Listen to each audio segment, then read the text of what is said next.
giving of the Torah, and it's called Sphira. And what we do is we count each day, all 49 days.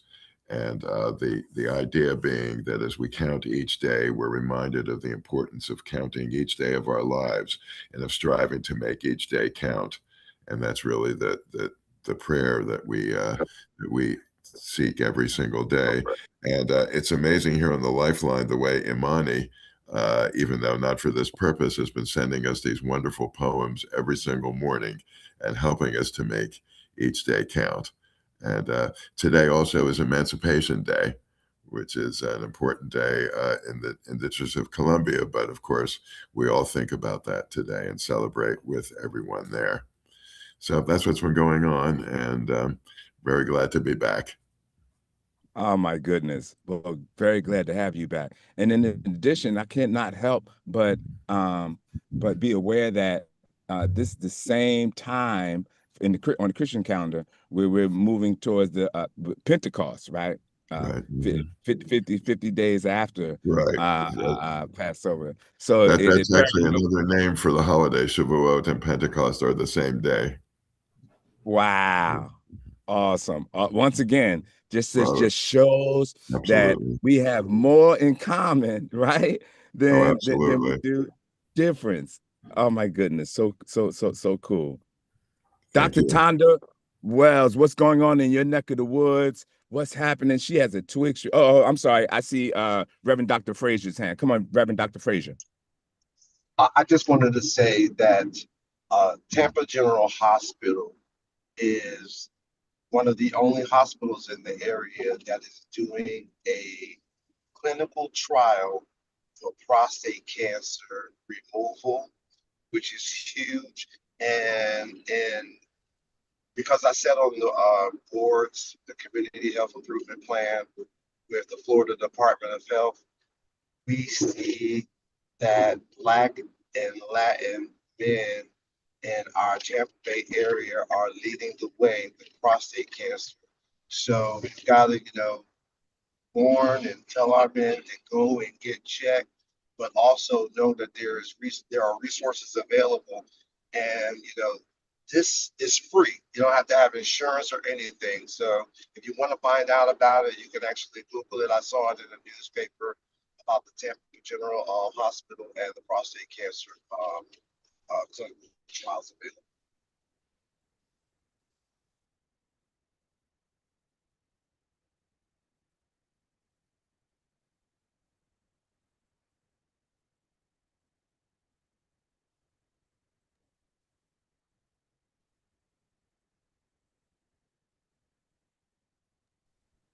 I'm sorry, I didn't know if I'm in a bad area, so I don't know if I got cut off or not.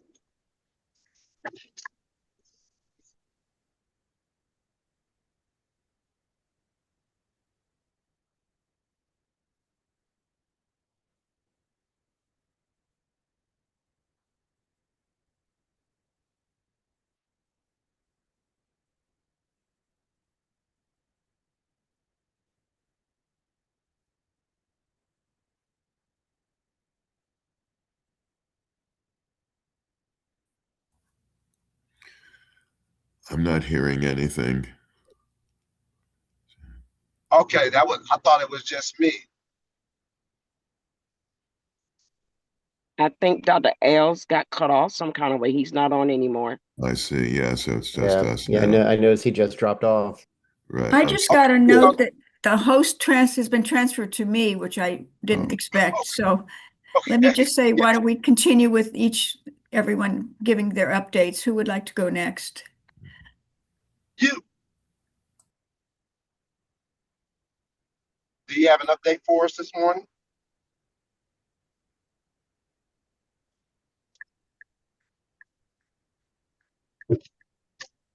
Sorry, Dr. Frazier, you cut off right before your question of whether they have an update. I don't think we're sure who it was that you were asking.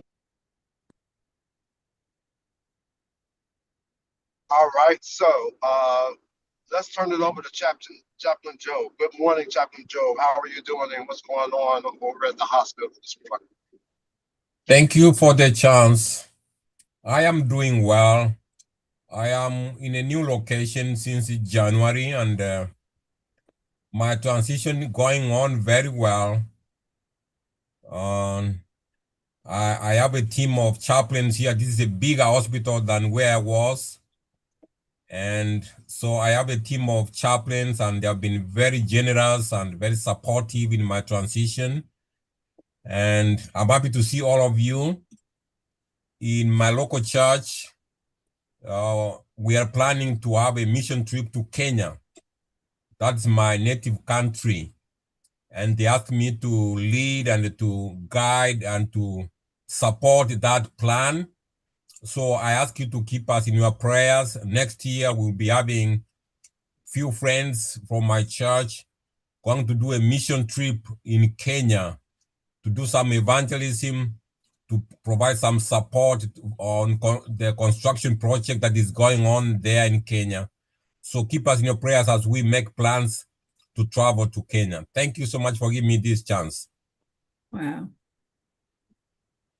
So, as I was saying before, before the phone dropped, thank you, Pastor Joe. And I missed your presentation, but I trust in the Holy Spirit that it was a great presentation. And I have to circle back to you, Pastor Chaplain Joe, because I need to find out your exact location and pay you a visit. I owe you a visit. Thank you so much. I'll be happy to give you more the information that you may need. Yes, sir. I look forward to circling back. Amanda, good morning. Did I miss anything from you, Amanda? Did you say anything that I missed? I haven't yet. Good morning. Good morning, everybody. Let's see, updates. Last week, I don't know if you had an opportunity to, but the Suncoast Center had their gallery, and it is a gallery supporting survivors of sexual violence. And this, I went to it, and it was intense. It was something that was incredibly moving, incredibly powerful, and I'm so thankful that the Suncoast Center has that program and that support available. You know, as a therapist myself, you know, I know the grounding techniques and the tools and the skills, and it's still just so overwhelming. Being 10 years separated from my own experiences, I thought, you know, oh, I can absolutely go and support and be, you know, a part of this. And even, you know, I didn't even make it through the entire gallery. I needed to step out and take a minute. And it's interesting because I sit in my office and I talk to clients about, you know, this is how you know, if you're experiencing panic or anxiety, you know, here are the coping skills you can use. And, you know, I use them, right? You know, my favorite one, and it really worked. It was just 5, 4, 3, 2, 1. You know, what 5 things do you see? What 4 things do you hear? What 3 things can you feel? What 2 things can you smell? What's one positive affirmation about yourself? And, you know, I went outside and I sat on the bench outside and I did that and it worked. And it was, you know, I was like, huh, you know, this is nice that what we teach works. Especially when it's something so simple. So I was really glad to have that experience. It was difficult, but I'm glad I went. And if you haven't had a chance to see it, it was down at the Art Exchange. I am on the board of directors for the Veteran Arts Center of Tampa Bay, and we are looking for, before COVID or after COVID, we lost sort of our house, right? And so all the services that we provide, we really depend on other people's spaces. And we're currently working on the Sergeant Fox grant, which is the grant to end veteran suicide. So if anybody has any space that they would like to host a veteran art group, or one of the things I'm looking for is someone who has space that would like to host an opportunity for us to gardening as part of the Veteran Arts Center expressive arts services. I'd really like to get a horticultural therapy akin kind of activity going for veterans. So if you know anybody that has space, maybe that they're willing to donate and that provide veterans that opportunity, whether for art classes, writing classes, drumming, anything in the expressive arts sort of akin area, please let me know. And we service really just the West Coast. So it could be Pasco, Pinellas, Sarasota, really anywhere. We're mostly located in Pinellas and Tampa, but we're open to, collaborating. Obviously, wherever we're welcome. Thank you, Amanda. And please take note of that. If anyone has any space, and as a matter of fact, there's someone in the chat. Reverend Christian Fraser said, "Let's chat and include the Veterans Coffee Social Group." Excellent, excellent. And if anybody else has any other resources, space, especially for our veterans, and thank you, Amanda, for both those what you're doing for veterans and those coping skills, right? That we teach. They are so beneficial for our own selves as well. The 5, 4, 3, 2. Thank you. Absolutely. Dr. Tonda Wells, what's going on over in your neck of the woods? How's your ministry there on Twig Street? And anything happening that we need to be aware of? Okay, good morning once again. Sorry that I have my face up, but I'm running around this morning. On Twig Street, on every Tuesday at 12 noon, we are doing an outreach ministry. And God is really blessing. Not only do we give them the spiritual word, but we also give them natural food. So once we get done with ministry, we feed the ones that are walking up and down the street. And then whoever comes to the service, we feed them as well. So we don't beat them with the word, but we teach them the word. And we know that they're listening. And so, we're trying to do everything that we can to help them, to let them know it is a better way.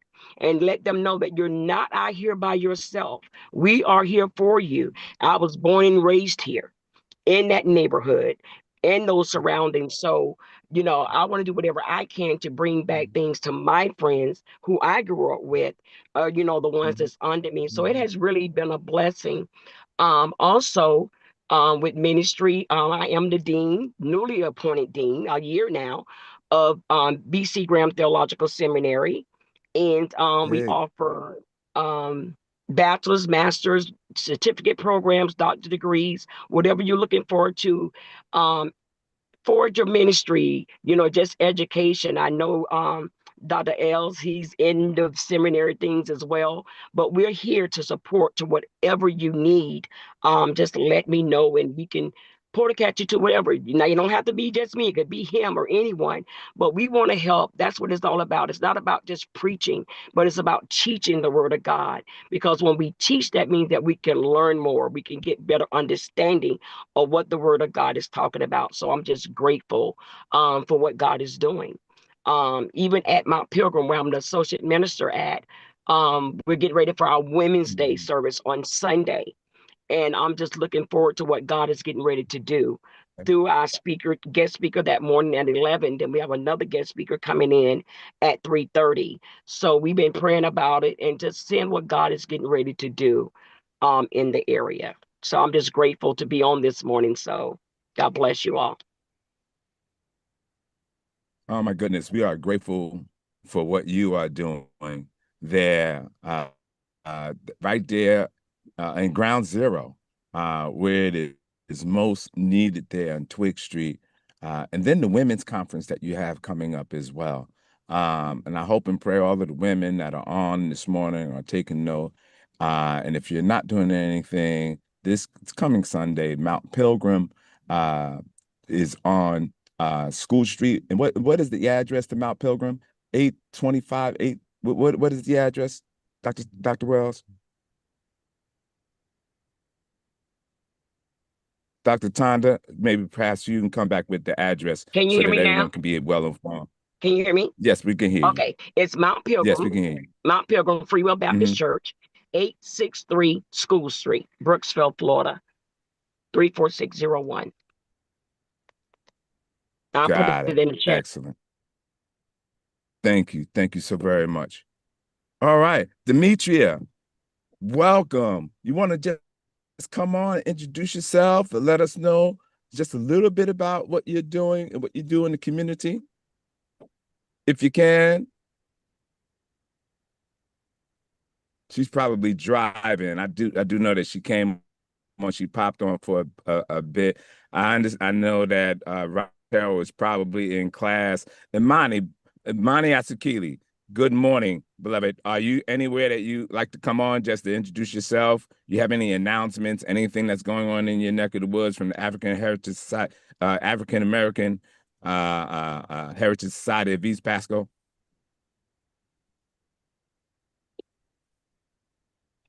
He's probably driving at a doctor appointment as well. Reverend Regina JB, do you have anything? Good morning. Good morning, JB. Good morning, everyone. I'm doing wonderful. Good morning, everyone. No announcements today, so just been real busy, and just look forward to hearing what we have for this morning. I'm blessed to be here. Well, we are blessed to have you, Matt. We're all the more blessed because you're on this morning. And last, but certainly not least, Reverend Regina Ailes. Reverend Regina Ailes, you want to just come on and pop on if you want. If not, you can just introduce yourself. Tell us a little bit about what you're doing and what you have to offer. Good morning, everyone. I am just in listening mode right now. I'm getting ready I have a 9:30 appointment this morning, but I did want to just come on and be able to just listen for a few minutes. And I wish everyone well in all of their doings and endeavors as we look forward to a spring and summer, which is indicative of things growing. And so just praying that all of our ministries, our goals, the things that we are endeavoring to do, that it grows and that it is pleasing in God's sight. So thank you all and good morning to you all. Well, thank you. Thank you for being on. We are all the more better because you are on this morning. Well, without further ado, I do know that, I'm sorry, Devon. Good morning, Devon. How are you? What's Wonderful. who are you? Introduce yourself. Who are you? Tell us what you are doing in the community, in the neighborhood. Tell us who you are. Devon, she's a very good friend of mine, you all. And this is her first time on the Lifeline. And I am just so pleased just to have her on, and our special guest. She's Superwoman. She's just an amazing person. I cannot say enough about her. No. But I am going to get out the way so she can speak for herself. Good morning, and I am so thrilled to be on this call and to hear about all the incredible good things that are happening for the good of all of us, and that's something to be grateful for. My name's Devon Carollo. I live here in Brooksville. I moved here over 20 years ago from Key West, and my first endeavor was to get involved with the Hernando Democrats. And the first meeting I went to, there were 3 people there. It has grown monumentally since then, and I've been involved in canvassing. And my precinct includes the South Brooksville community, so I have canvassed that community in every election since Obama. And so I have a lot of good friends in that community, and it's very near and dear to my heart as part of my neighborhood. And so I'm glad to be here as part of this effort to further magnify what's happening in our world here. The most important thing, and I'm also chair of our local Sierra Club Adventure Coast group that is Citrus and Hernando counties. I've been a conservation leader for the last 9 years in founding this group to protect our waterways, springs, biodiversity, conservation lands, and make sure that we can ensure that we have clean air and water and healthy communities. And that's really pretty much been a big focus for me. But today I am here as a representative of the Chris Irizarry campaign for Congress. Chris is running. He's a newcomer to politics. He's an incredible man with great energy and goodwill. And he is interested in listening and learning and hearing from all of you. And it's my pleasure. The reason I'm here is because of Reverend Ailes, who was kind enough to offer to be a consultant to our campaign to help us identify opportunities where Chris can meet with different groups and hear what their concerns are as he's campaigning to be our next congressman. And so, Reverend Ailes, I really appreciate you for joining our team and helping us here today and going forward. And so I'm going to introduce Chris, and he will tell you all about his campaign and what his goals are. Thank you so much. Hi, everybody. Yes, Reverend. No, I was just saying thank you. Now I'm out of the way. Excellent. Okay, no Go ahead. worries, no worries. Thank you, Reverend, and thank you, Devon. As always, Devon helps me with everything, and thank you, Reverend Ailes, for the kind words you said about Devon, because I was the only one that was embarrassing her with compliments day in, day out, and it's great to know that somebody's going to be joining me in that endeavor to make this wonderful You woman guys, blush. stop. Yeah. See, yeah. On to the next one. So yeah, yeah. So yes, my name is everybody. Thank you for this opportunity to address everyone here. Dr. Ailes, I really appreciate it. My name is Christopher Irizarry, and I am running for Congressional District 12 to unseat Gus Bilirakis in November. A little bit just about my background. I am an 8-year Army veteran, and I just retired from CIA in late 2024.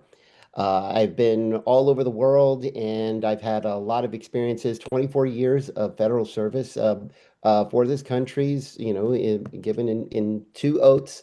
And I was looking forward to coming home and starting the next chapter of my life in retirement. I have family in the area. My wife and I, we settled in Hudson and Pasco County, which is really ideal for this post for my retirement years, because my sister and my cousin were up in Hernando. They're in well, close to Devon's region somewhat. And my parents have been retired full time and living in Citrus County for over 20 years right now, or just about 20 years. So after my service was done, it was time to bow out and come home, and was loving life, of being able to enjoy living in Florida again. I had been away for 29 years and was finally home. And I get asked what compelled me to get into politics. Well, like I'm sure many people on this call, I was disappointed with the election results. But then what I found was, when I looked closer, I found a real lack of will in our current leadership, Gus Bilirakis, to actually do his job.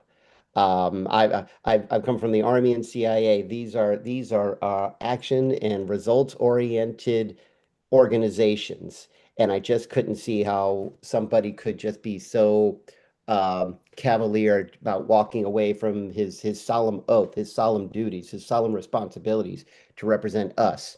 So once I realized that he was not interested in doing the job and being our voice in Washington, I made the decision that it was time for him to step aside, and I was going to compel him to do that. And that's what's going to happen in November when I win the election. I'll just give a little bit of a basis of my platform right now. There are 4 basic planks. They are with, as far as what they're based on my values that support stability and also support stewardship. Here's an example. My platform consists of 4 main pillars: health, wealth, public education, and the environment. Well, health, as with Dr. Ailes and everybody, a lot of people that are in this chat room right now, they're champions for better health overall. I think we have a system that nobody is too anxious to emulate, and we fall short, especially in areas where the mental health aspects and everything are not being addressed, or underfunded or under-resourced. We're talking stability and healthcare, mental health care for our veterans and for the population overall. Wealth. Wealth is also a great contributor to the stabilization of the family unit. I grew up in a solidly normal and stress minimal household. As Devon pointed out early on, right after I met her, she pointed out I was union made.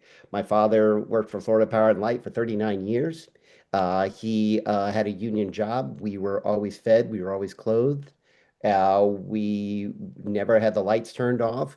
It wasn't that we were rich, but everything was stable. We were able to have our appointments, and we were be able to go to decent schools.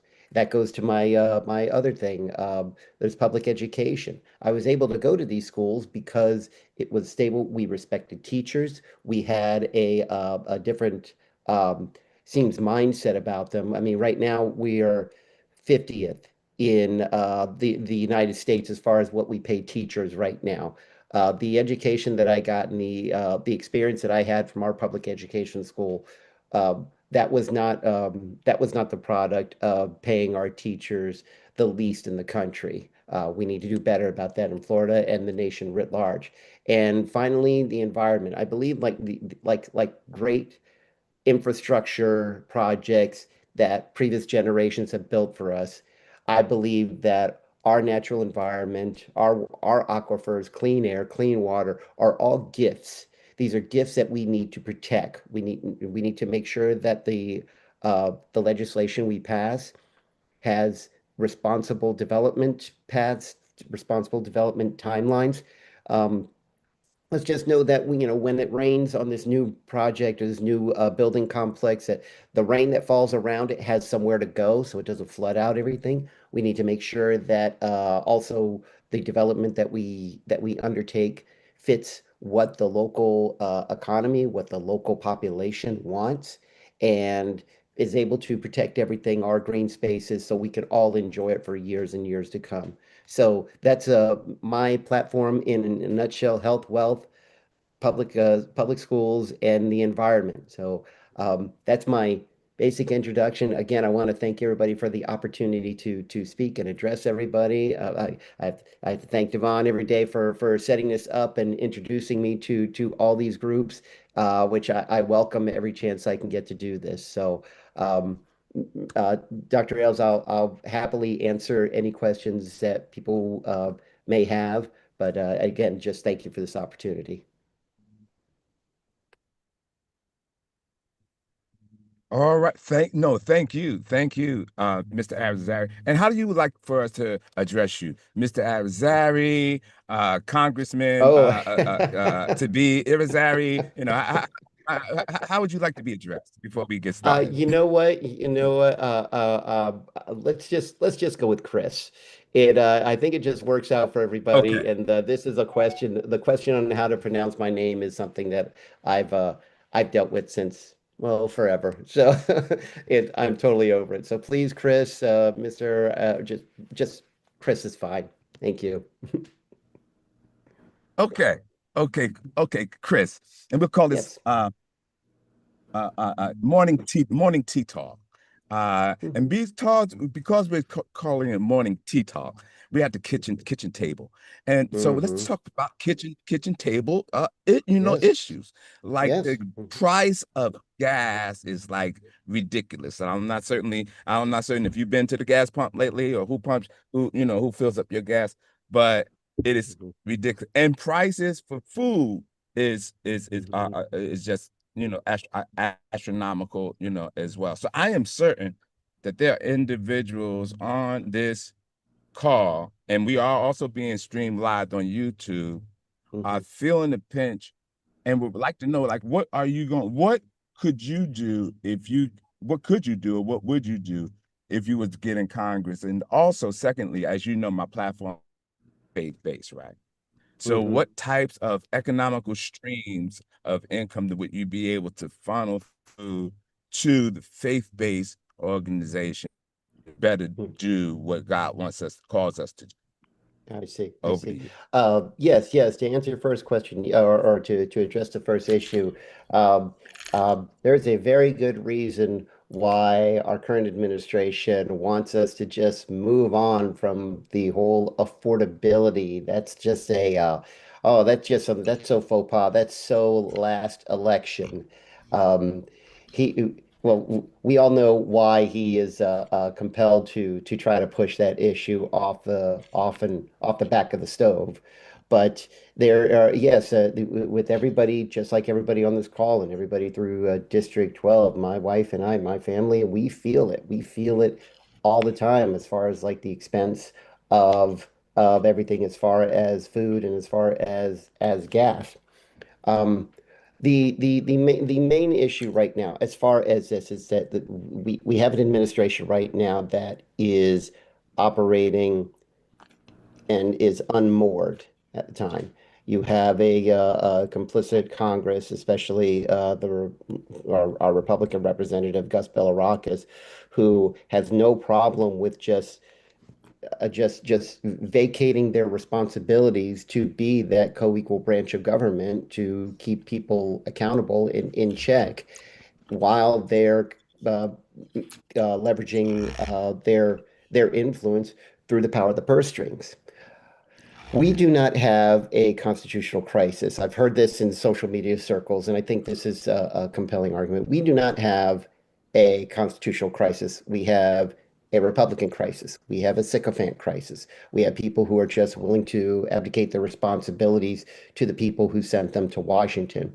My main issue will be to make sure that the voice of the people are heard, and I'm able to represent and echo that voice, echo that concern, those concerns through my voting record. Right now, we have people who are intransigent or just not pliable in any sense to say that government has a job in our lives. And we need to make sure that the institutions and the functions of many aspects of our government are protected. We have people who just think, well, bottom line is nothing. There is no requirement in the Constitution that I've read that says that the United States is a business and should be it should be run as such. That's just not the case. It is of the people, by the people, for the people, and that's what I will bring to Washington as far as my voting voice. The issues that which you said, the second one with regards to boosting faith-based organizations or initiatives or structures in order to do that. I am a firm believer that there is environment, there is community in a lot of aspects in people's lives. Some, like right now, when I was in college, I was never part of a fraternity, but my son is now in a fraternity at George Mason, and not being someone who was in a fraternity, I was at first indifferent. But right now we have a crisis of people who are not able to really get a sense of community, especially when it comes to my son's demographic, men 18 to 34. 18 to 34, uh, uh, we heard that age window uh, a lot of times leading up to the, say, global war on terror. And the reason why is because many of them just did not have any hope as far as their lives. There were people that felt the acronym I heard was a bunch of NEETs. NEETs being no education, employment, or training. They have none of those aspects going on in their lives right now. These are organizations through faith-based, through the church, but also through community support channels that are able to bring people more into the sense of community and actually get a sense of support. So that's one of the things that I would do. I believe that I recognize that there is a good to be had, and that people are able to call on these resources to join these organizations and to get the help and support they need, especially when it comes to our state of mental health here in the United States. I'm glad you said both mental health and fraternities, of which I have experience with both. And thank you for that. Okay, so I'm going to turn it over to our. I see a hand, Reverend Christian Frazier. Reverend Frazier.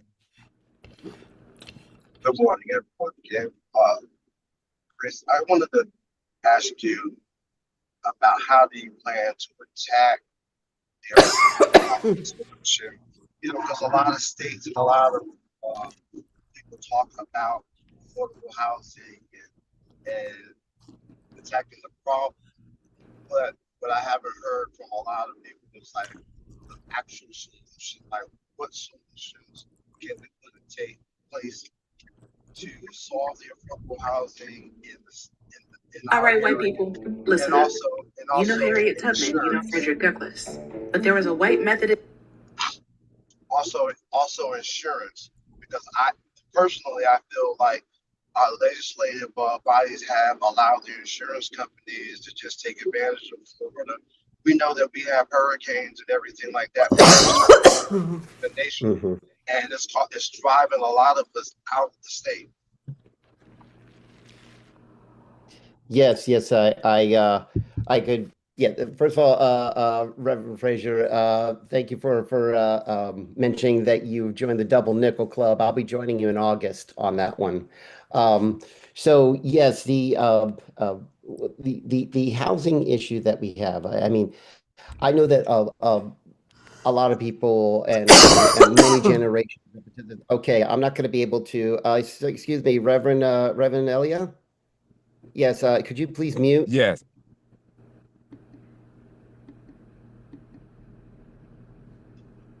Yeah, we're picking up sound. Thank you. Yeah, it's right. So, yes, so housing. Right now, what we have is we have a lot of regulation. We have a lot of industries that are operating in a very regulation friendly environment, meaning, oh, just leave it to the free market and we'll let that decide. Well, that just cultivates people just running around seeing what they can get away with, and they can actually get away with a lot, especially if there are no financial penalties or no legal penalties for that. I know that in many areas of the United States, you have a lot of collusion amongst price control measures as far as rent and as far as mortgages, as far as like loans. And these are the things that will be addressed and everything. Because with my uh, um, platform of wealth, it's not only people's ability to earn more, it's also their ability to have access to financial levers that are going to be able to support them. If you're not a rich person, if you're middle class, it's always working, you should be able to get a bank. You should be able to get a loan. You should be able to save for vacation. You should be able to send your kids to college. You should be able to start a family, which is as far as like childcare costs that take place. So yes, there are a lot of industries that I think we need to look at the environment in which they are operating their business models and bring those more in line with the people and the public writ large. What was your second issue, Dr. Frazier? Insurance, and also speaking of housing, like if you maybe we can have another conversation offline, because I've looked at housing solutions of what other states have been doing. California, obviously, I'm from the New York area, and we have rent control. They have put in giving residents up to $375,000 to have ADUs on their properties to add more inventory, more rental inventory. So there's a lot of solutions out there that the state can implement. It's just like, can we do it? Or somebody to actually take charge to put these solutions in place. The second one was about the insurance, because we have the highest insurance in the nation, which is the cost of insurance for autos and cars. It's also driving up the association fees and everything like that. So it's really driving a lot of our citizens out of the state right now. Yes, yes, I know that the as far as the insurance market, I know that my wife and I, we face that every single time, and wouldn't you know it, it happens to be during hurricane season where we're trying to find out, well, we need to find the replacement to the insurance company because our insurance just wants to drop us. Um, to just but before I go into that any further, but yeah, you're right. There are things that we're just not doing. It's just a sense of priorities. I mean, every time I look to a major issue, one of the things that I kind of look at it with the scientific method and everything. I've, take the observations, everything. But one of the steps that I take is just find out what is being done, what has been observed, what have people done as far as this issue.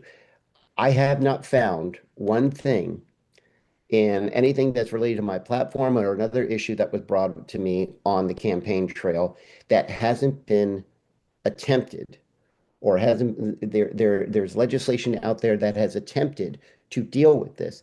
Oftentimes, like, wow, they seem to have their finger on the pulse as far as like what's wrong with the situation right now, solid solutions to be able to fix that, and how we can sustain this solution. You also find that a lot of that legislation just sits in committee forever. Why is that? Because getting back to the phrase I heard earlier in social media circles, we do not have a constitutional crisis. We have a Republican crisis where you have a group of representatives in the Congress or in our government who find a way to get in the way of every single progressive issue legislation that we attempt. And I find that the narrative that is trafficked in the background of that, when they don't have the majority, are we are $5 away, a $5 expenditure away from being a failed state. We can't afford this. We can't do anything about this, or we don't have perfect legislation, so we're going to do no legislation. We've really got to we really need a paradigm shift in how what we believe is possible and what we actually do. This will be a new Congress that I plan on being a part of. We're going to flip the script on all of this. It's like when we found out during the pandemic where suddenly people were able to work from home. That was an issue that we've been trying to deal with, has been in demand since the 70s. We have the technology since the 90s, yet there's no way to do it. We can't do it. And then finally, when the system had to bend to that, we found out we could have done it the whole time.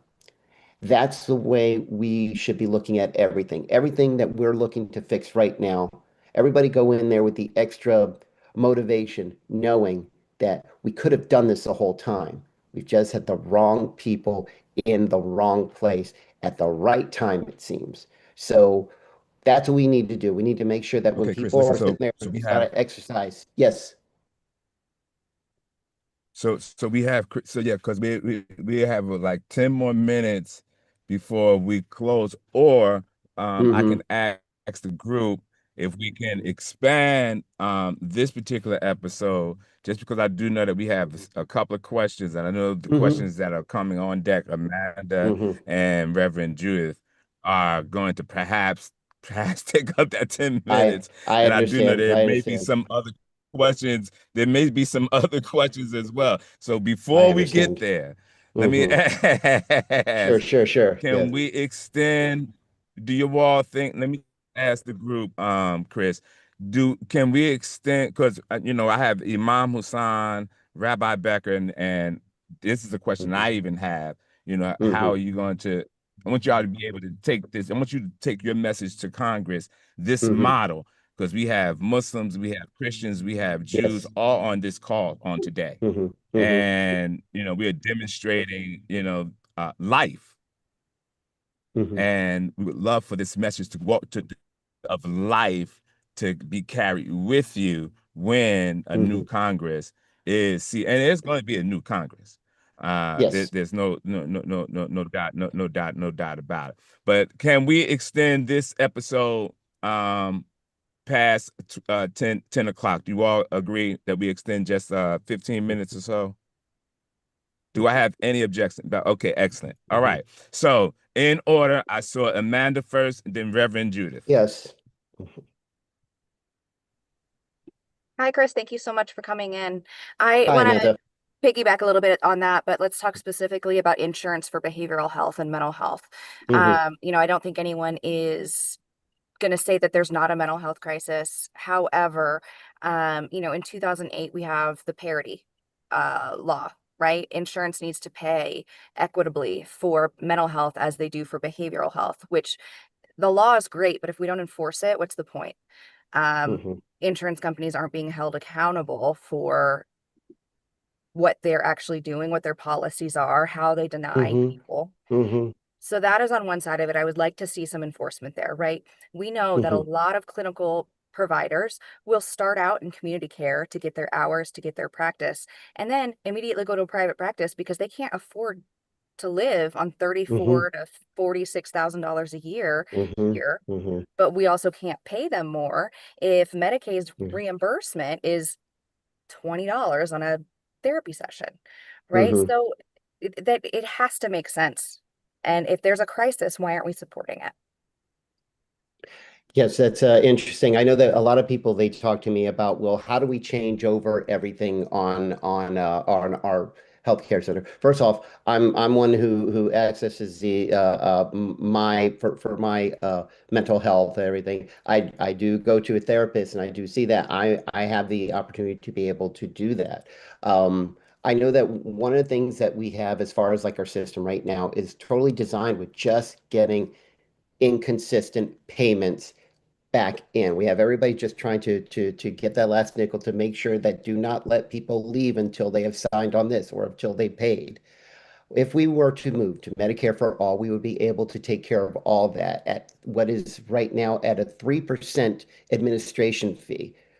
That is unbelievably efficient. And yet we're trying to sit there and argue that between 15 and 18% of administration fees just to support our current healthcare system by people calling insurance for reimbursement, to call patients for reimbursement, to get copays, to get all this stuff, to collect all these, just to move right, just to be a toll taker, and then just to be turned around. It's just not working. I don't see why it is that we have a problem between going 3% and 18%. Well, it's a lobbyist. So one of the things is that I would do is Medicare for all would remove all of that, to remove ourselves from that system and to actually be able to provide that. Second, I absolutely believe that any type of healthcare initiative is not just shoehorned in there. We shouldn't have to make them fight to pay for this stuff. This should be, without a doubt, anything is done, it's just done, and that's it. And if they're not, if they're breaking the law, then we need to start paring down on some of the industry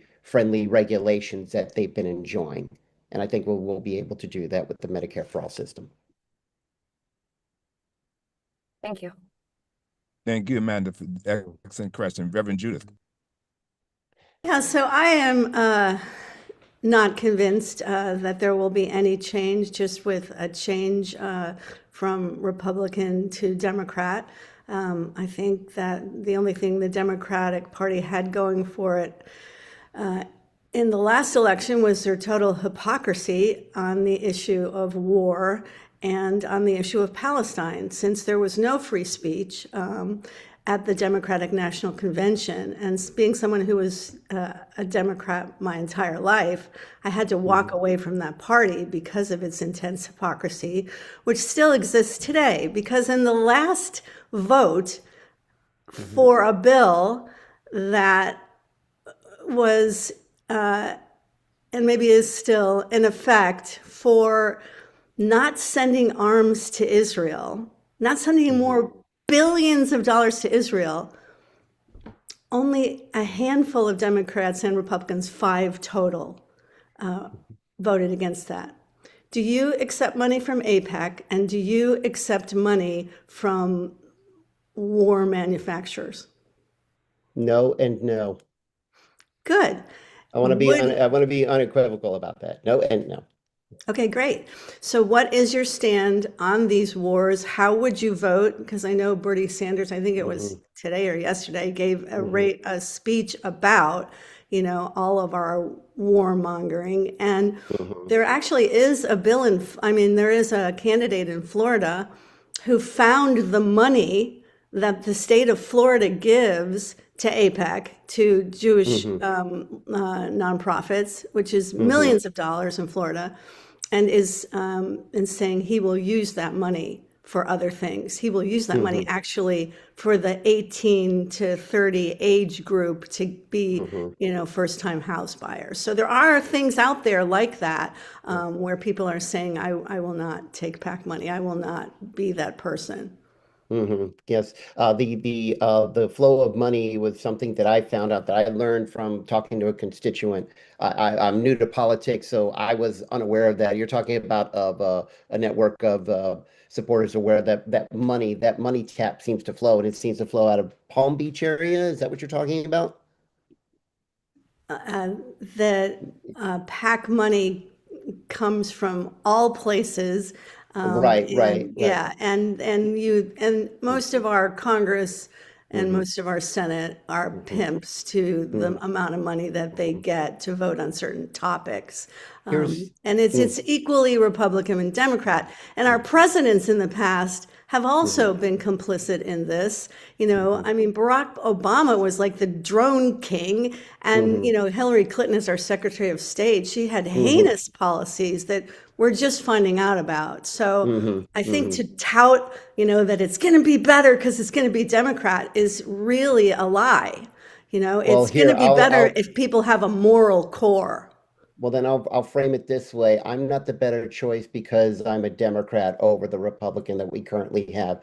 I'm a better choice because I actually appreciate what war does when we send people away. As a veteran, I've seen people leave and I've seen people come back, and they were two different people.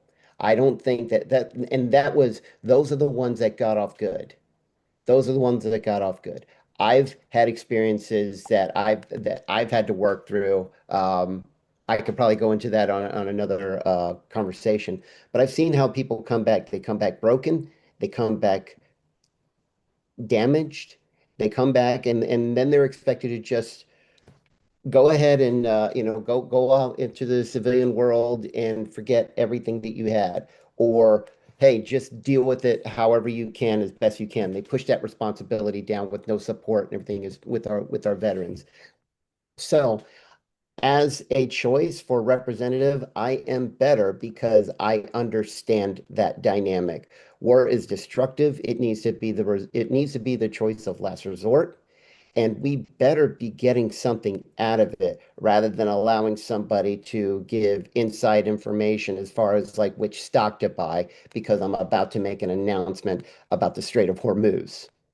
That's what I'm sitting there representing to everybody, and that's why Gus Bilirakis needs to go.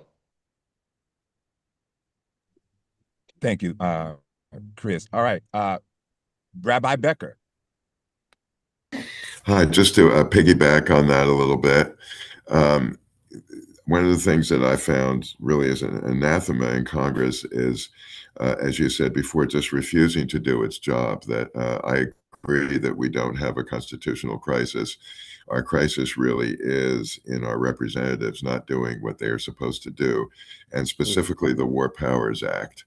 Why Congress, which is instructed, is required by legislation to agree to these, any sorts of incursion into another country. Why, in this case, they are totally reneging on that responsibility, and not just that responsibility, but on everything, and just basically being more interested in maintaining their place in Congress than in serving people. Yeah. I absolutely agree with that. The reason why my profile is different is because I've had a career. I've had 24 years of serving this country. I was absolutely ready to close that chapter and bring it on. We have a lot of people who, I mean, let's be honest. Would anybody know who Gus Bilirakis is if it weren't for his father? No, he has a legacy that he has to maintain. This has been a Bilirakis. It's been in 40 years. And I also want to remind everybody, and I'm starting to remind everybody, and I have one particular troll who gets really rubbed raw when I mention this on social media. Gus Bilirakis has 4 sons and has not raised one objection to any of the incursions that we had, not with Venezuela. He said that our Iran is going well, and this president has designs on Greenland and designs on Cuba. So 4 incursions, 2 right now, 2 potentially, and he has 4 sons. I have not heard of one word about any one of his sons signing on to join these. So I think people are a little bit, again, too cavalier, and they need to appreciate what it is that war actually does with people. Gus does not. And that's why people are making the decisions like, well, the president brought up the idea after he launched the strikes, and I think it's okay. No, there's sycophants that just need to get out of office. And let us hasten to say first, thank you for your service. Thank you. Thank you for your sacrifice. Mm-hmm. I heard you several times. 24 years in the military. Am I correct? Yeah, 8 years 24 in years. Army. You said 24 years. Correct. 24 years of federal service, 8 years in the Army. You see that little kid right there? That was a picture of me over 30 years ago. So there's me, 8 years in the Army, and then 16 years in CIA. I actually found out that As a background sidebar, works well. you have your no, it works great.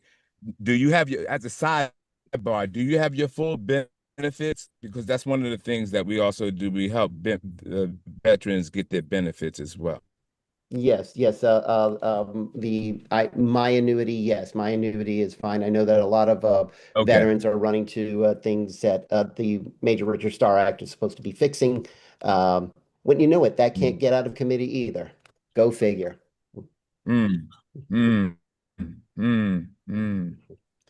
All right. Any other questions? Any other questions? Any other questions? Reverend Dr. Tonda Wells, do you have any other questions? Dimitri, do you have any? Imam Hassan, do you have any other questions? No, sir, I'm good. Thank you.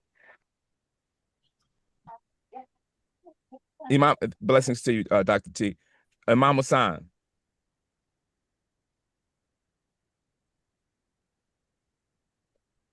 Good morning. Nice to meet you. So I don't have any questions. I'm just listening. Thank you so much. Thank you for being on, Imam. All right. Any other questions? Oh, Reverend Judith, any other questions? Are you okay? Okay, directly. What's your stand on the war in Palestine, the war in Iran? Where did you serve in active duty, if you served in any of the past wars? And are you a member of Veterans for Peace? I'll answer the last one. No, I'm not a member of Veterans for Peace. Where I've been with the military, I was in Korea, and then I was stationed in Germany. And while I was in Germany, that's where my tour of the Balkans took place. I was in 80 days in Kosovo for that peacekeeping mission. For my time with the agency, I spent the majority of it in Washington, D.C. And the last 6 years was overseas, where I spent a year in Central Asia, a year in North Africa, and then 3 years they took mercy on me and let me bow out from Europe. So those are the areas. I also did short stints in the Middle East as far as temporary duty assignments. With regards to I'll address Palestine first. Palestine, I look, I know that a lot of people are upset. They're looking at it from a October 7th lens, and they're looking at it from a pre-67 lens, and all these things. I'm certainly not an expert. So what I do is I refer to experts that are on the ground that are actually able to observe everything. And there are international organizations that are calling what is going on right now, the actions that Bibi Netanyahu is endorsing, an act of genocide. Those are the scholars, those are the ones, and that is my stance on that. We need to condition, if we're going to support Israel, then we need to make sure, and this is with everybody, we need to condition that support on actually talking to those on the other side. That there's got to be peace initiatives that are ongoing right now and actively being pursued in good faith before we can really support that. I just don't think that we should be able to, I don't think that we should just have unconditional support for this. Iran right now is the biggest mistake that this administration could make, and they've made a lot. This has affected our standing in the world. This has affected global markets. We're talking insecurity. We are losing allies where we simply cannot, as much as a juggernaut as the United States is militarily with our resources, we cannot be out there alone. We need to divert our focus not from being belligerent, but to being a fellow community member on the global stage. Thank you. Amanda? Thank you. Now, forgive my ignorance for not knowing exactly the congressional roles when it comes to national concerns, but are you concerned about justice for any of the victims of Epstein? I'm concerned that there has been any delay in justice for any victims anywhere, particularly that. That has been, I will be honest with you. I did not think that that issue would last. I thought that this is going to be something that, just like many of its consequences, that this administration would just be able to just kind of walk between raindrops and everything and not really be affected. This has been something that obviously has been long overdue. We now just talked about two other congressmen, Congressman Swalwell and there's one other person I can't. Both of them on both sides of the house and everything gone right now because there were behaviors that they were believed to be taken part of and everything that even if they were the implications that they could be involved in that just made any political aspirations, everything infeasible.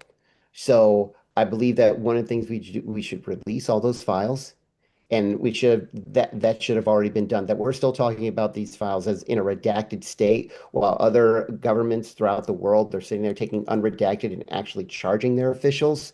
That's something that we need to aspire to start doing, and we need to do that post haste. Thank you. You're welcome. All right. Anyone else? Dr. Bond. No comments this morning. Thank you for your service, sir. Appreciate you being on here with us this morning. Thank you, Dr. Bond. It's my pleasure. Absolutely. Pastor Booker.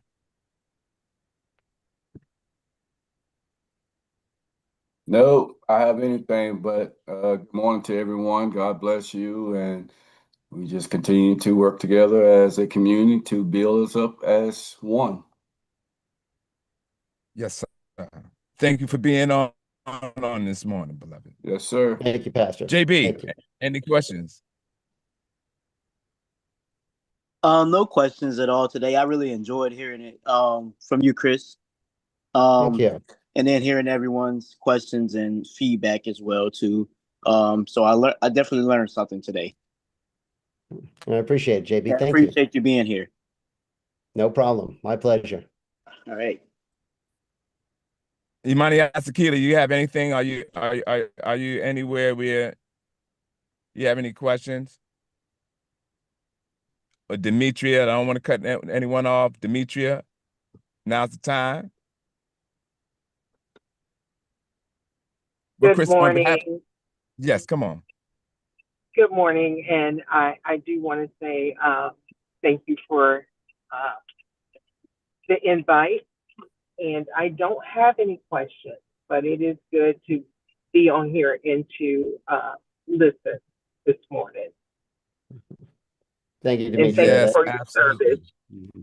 Thank you so much. And this is one of the reasons why I do this. I try to be everywhere all the time because I don't, there are opportunities to speak, but it's always the opportunities to listen that I think gets glanced over as part of these campaigns. And I really try to get a sense of everybody's take on what's going on, and it's always enlightening. This whole journey as far as campaigning has really been an experience. I'm completely changed as far as from when I first sent in that paperwork, and it's because I listen to people, and the stories are compelling and they're moving, and they've influenced how I see a lot of things. So thank you. Well, thank you, Chris, for being on.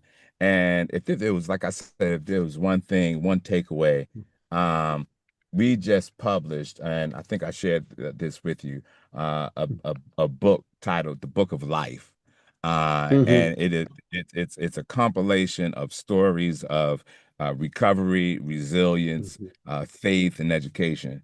Not only would I would like for you to get a copy of the book, but I also would like for you to take those principles carry those same principles with you when you go into Congress, because it demonstrates just what we've demonstrated on here on today, that we have more income. We may come from different walks of life, and we may have some differences, but we have more in common than we do different, and we are all better and stronger, when we come together.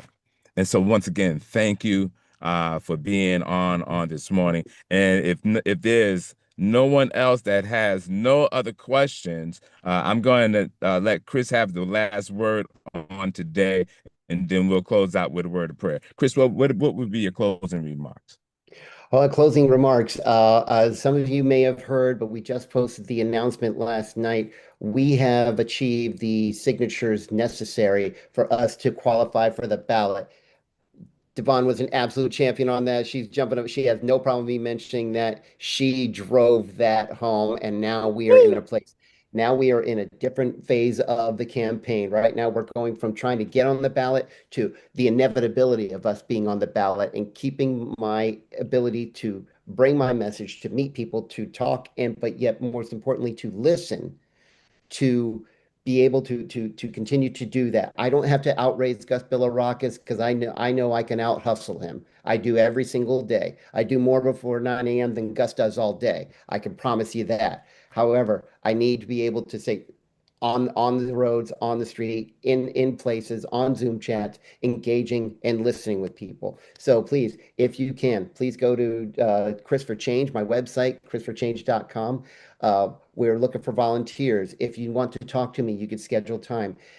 And if you could donate, send that link to 10 people that you know and have them send it to other 10, and $5. That's all we need, because change is going to take an investment, but we're going to be able to take this down. And I promise you, this will be the biggest upset of this election cycle, taking down a 40-year-old business, which is what the Gus Billirakis brand name is. It is a business, and it needs to go away. Thank you, everybody.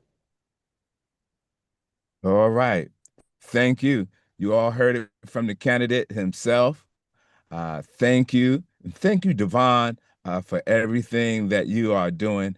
And I believe that we'll be seeing you all tonight at the MLA, the Ministers Laymen's Alliance group in South Brooksville. So we look forward to seeing you on tonight.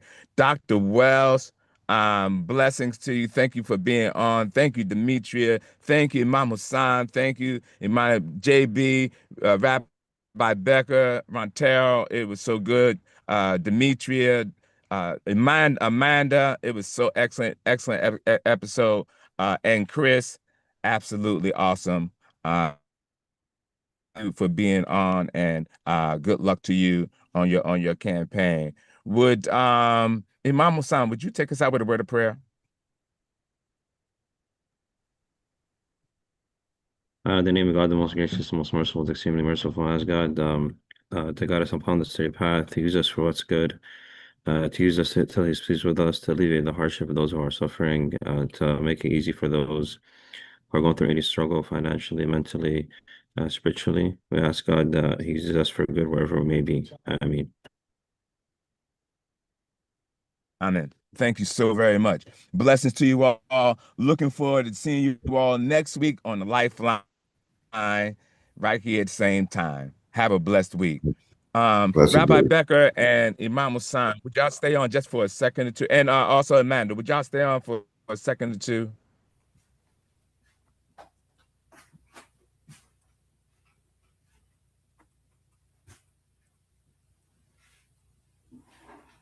Did I catch Amanda before she dropped? She probably dropped already. I don't think she heard you. Yeah, she probably dropped already.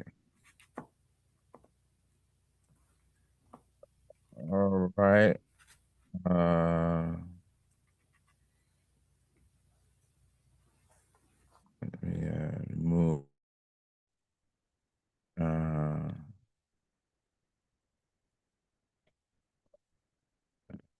think.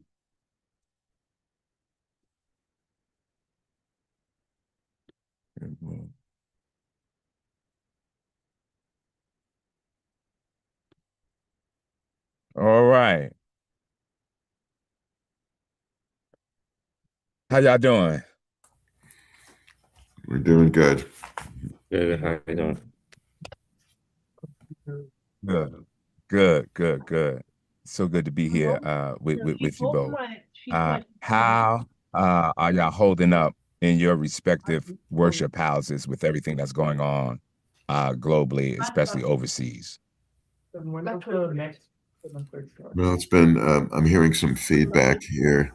You know, it's really difficult because, you know, I deal with a large range of people, and some of the older people, especially those who, you know, have ties to the Holocaust and have a lot of trouble, a lot of difficulty accepting the fact that we're part of a human race, and that you know, that we have to be sane about this, and that we really are all that. The same things that I'm preaching here on the Lifeline, I try to preach to my own community, and for the most part, it works. But it's still a very explosive issue because people take it personally, and people see the rise in anti-Semitism and don't really understand that much of it is caused by what Israel is doing right now. And trying to separate the politics from that has been difficult. But you know, we're doing the best we can. And like I said, we did this Yom HaShoah program at the Newport Richey City Council meeting, and the mayor and city council issued a proclamation. And it didn't just include remembering the Holocaust. It's to avoid Holocaust in our own time and